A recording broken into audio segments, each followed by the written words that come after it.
Assalamualaikum dan salam Malaysia Madani. Bersama saya Suarin Shah dalam Berita Pagi Sabah edisi Ahad 17 November 2024. Pertandingan World Skills Malaysia Sabah WSMS berperan penting mempromosikan pendidikan dan latihan teknikal dan vokasional TVET kepada masyarakat dalam masa sama menarik minat golongan muda untuk menceburi kerjaya dalam bidang berkenaan.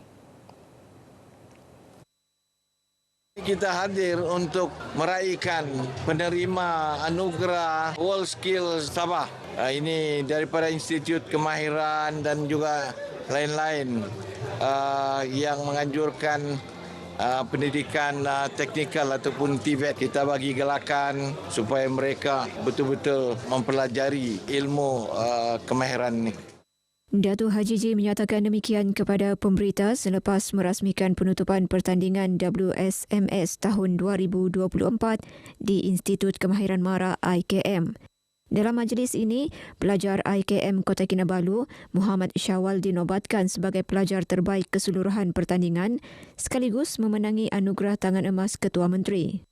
Perasaan saya amat gembira lah sebab sebelum ni saya pernah ikut pertandingan WSMB tahun ni tapi mendapat tempat ketiga. Saya harap dengan kejayaan ni saya dapat pergi peringkat yang lebih jauh lah.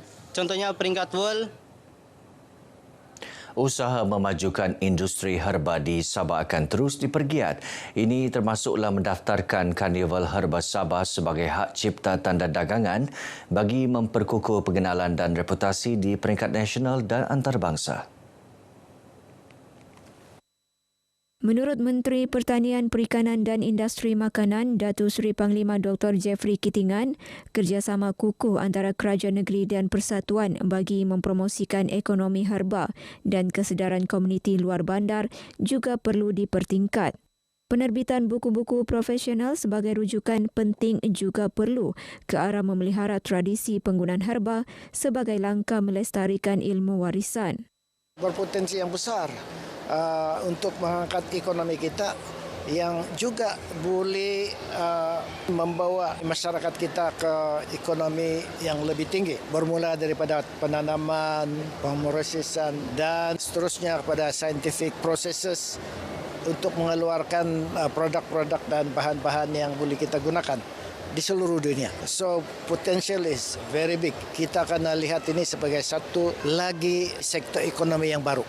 Datuk Dr. Jeffrey yang juga Timbalan Ketua Menteri menyatakan demikian kepada pemberita selepas merasmikan Karnival Herba Sabah. Karnival ini antara lain bertujuan mendedahkan kepelbagaian herba dan produk herba kepada masyarakat sekaligus memberi peluang kepada mereka untuk menceburi sektor penanaman herba yang berpotensi besar menjana pendapatan tinggi. Dalam majlis ini, Datuk Dr. Jeffrey mengumumkan bantuan RM30,000 kepada Persatuan Penanam Herba Borneo Utara Sabah untuk menjalankan pelbagai aktiviti. Kerajaan negeri sentiasa menyokong usaha memartabatkan ilmu dalam kalangan masyarakat. Menteri Sains, Teknologi dan Inovasi Datuk Dr. Muhammad Arifin Muhammad Arif berkata, masyarakat yang memartabatkan ilmu adalah indikator sebuah negara maju. Beliau menyatakan demikian ketika berucap melancarkan Pesta Buku Borneo PBB 2024. Teks ucapannya disampaikan Setiausaha Tetap Kementerian Sains, Teknologi dan Inovasi, Datuk Muhammad Hanafiah Muhammad Kasim. Mengenai PBB 2024, Datuk Arifin menyifatkannya sebagai akses kepada gerbang ilmu iaitu ke arah meningkatkan daya fikir dan ilmu masyarakat. PBB 2024 berperanan sebagai salah satu platform menggalakkan budaya membaca. Beliau menzahirkan harapan agar penganjuran Pesta Buku Borneo sentiasa dinantikan sama seperti penganjuran Pesta Buku Antarabangsa Kuala Lumpur. Sementara itu, Naib Chancellor Universiti Malaysia Sabah UMS, Profesor Datuk Dr. Kasim Mansur berkata, penganjuran PBB 2024 bertepatan dengan sambutan ulang tahun UMS ke-30 yang disambut pada November.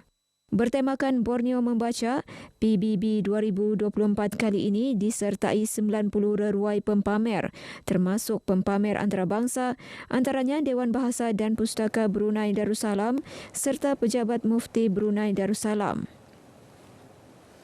Belanjawan Sabah 2025 bukan sahaja mencerminkan komitmen kerajaan memperkukuh keuangan negeri, malah turut memperlihat keprihatinan kerajaan terhadap keperluan rakyat.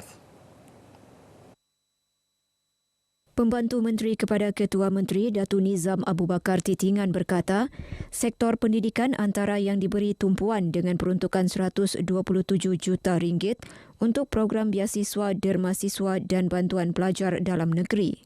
Fokus tersebut membuktikan komitmen kerajaan untuk memastikan akses pendidikan yang inklusif dan menyeluruh kepada anak-anak Sabah yang menuntut di dalam dan luar negeri. Turut diberi tumpuan usaha memperkasa wanita dengan peruntukan RM9.73 juta kepada Jabatan Hal Ehwal Wanita Sabah JEWA selain RM11.6 juta kepada Yayasan Usaha Maju untuk pelaksanaan program keusahawanan, kesedaran gender serta penyediaan geran kepada pertubuhan bukan kerajaan NGO wanita. Langkah ini diyakini mampu memperkukuh peranan wanita dalam pembangunan ekonomi dan sosial negeri. Datu Nizam yang juga adun APAS turut memuji usaha kerajaan menyejahterakan rakyat menerusi program kebajikan seperti program sentuhan kasih rakyat dengan menyediakan bantuan bulanan RM300 selama setahun dan pembinaan 3,000 unit rumah mesra SMJ.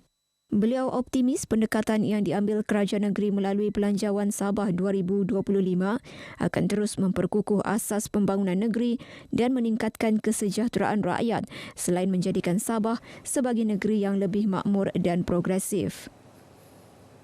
Pencegahan penyalahgunaan dadah tidak hanya terletak di bahu pihak berkuasa, malah menjadi tanggungjawab bersama seluruh lapisan masyarakat.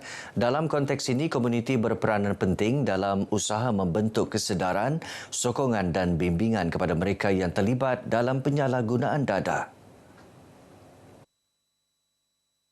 Menurut Timbalan Menteri Dalam Negeri, Datuk Seri Dr. Samsul Anwar Nasarah, amat penting bagi mereka yang terlibat mendapatkan sokongan berterusan dan rawatan sesuai untuk pemulihan.